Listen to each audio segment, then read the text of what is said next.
We often hear the term email marketing, but in email marketing, what is the concept? How does it work?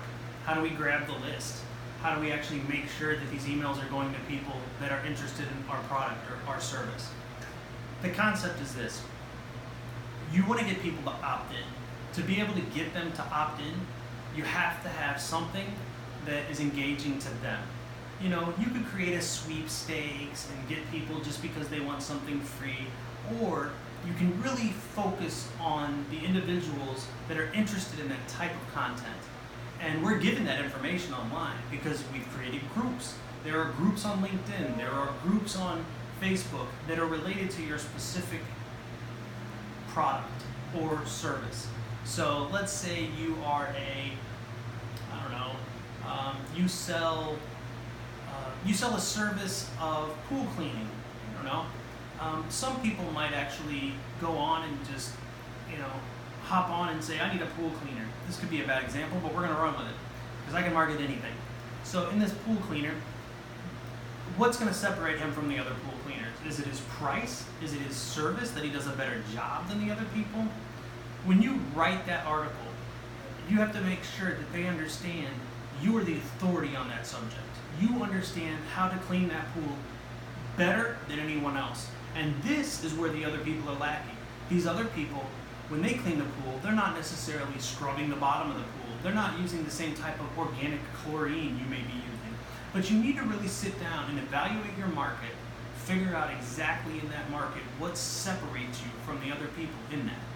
When you blast out those emails, and the way first we have to gather the emails. So we're always going to start with a smaller list. That's the way it works. But the way you gather those emails is you hop onto these groups and these networks. You can't just put a post out on Facebook and hope that people are going to be interested in your pool cleaning services or your swim lessons or whatever it is that you're marketing. You have to find those people that are interested in that. So for instance, swimmers, actually I'm glad I said that because swimmers might directly need services of pool cleaners, right? Makes sense. So in that industry, let's focus our pool cleaning without being too spammy and too advertising, but explaining to them what people are doing wrong. You know, for instance, when you put out that email, make sure the title of the email is super engaging. The 3 things that pool cleaners are doing wrong in 2019. And then they're going to learn about why this is a bad idea to clean your pool in this specific way. And then they're going to realize your value, your worth. You know, I try not to use the word value because that's overplayed these days. But they're going to figure out the worth, the difference in between you and the competition. And at that point, then they're going to look at price and they're going to engage the other things that make them make a decision, right?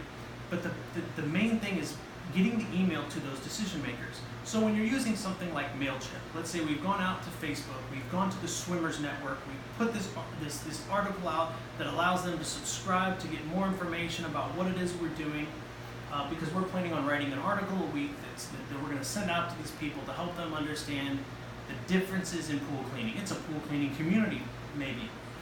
So we get these people to sign up, right? Now that's not our target market because these are other pool cleaners. So we might want to go to, like, again, swimming and maybe even higher end areas and networks of people that are into aquatic activities. Once we get to those people, we want them to opt in for our list because we're giving them useful, unique, ultra-specific knowledge that no one else is giving them. And once we give them that knowledge, those people are definitely going to sign up for that email list because it's free and there's no reason not to, and they're interested in that subject. As that email list builds, you shoot it out, you look back, you see how many opens you had, how many shares you had, you rebuild that list, and you target to those specific people. Because now we've seen that they've opened the email, they've looked at the email. I mean, MailChimp has free marketing plans. So you can easily just hop on and do all these things for free. It's just a matter of sitting down, writing a 500-word article, putting your subscribe button from MailChimp in there, and building that list up to your 2,000 people, and then filtering out the people that are never opening those emails. If you've sent out 15 emails and someone didn't open it, filter them out of your list to keep yourself into the 2,000 range target market, and you don't have to pay MailChimp a penny. Hopefully you can grow to where you have more than 2,000 people in that, and then it's a good thing. That's a good problem to have. It's a first world problem to have to begin paying MailChimp. So that is how you start off, engage the clients, engage the network of individuals that are going to want your product or service, and you pull them back and you understand how they interact with you online.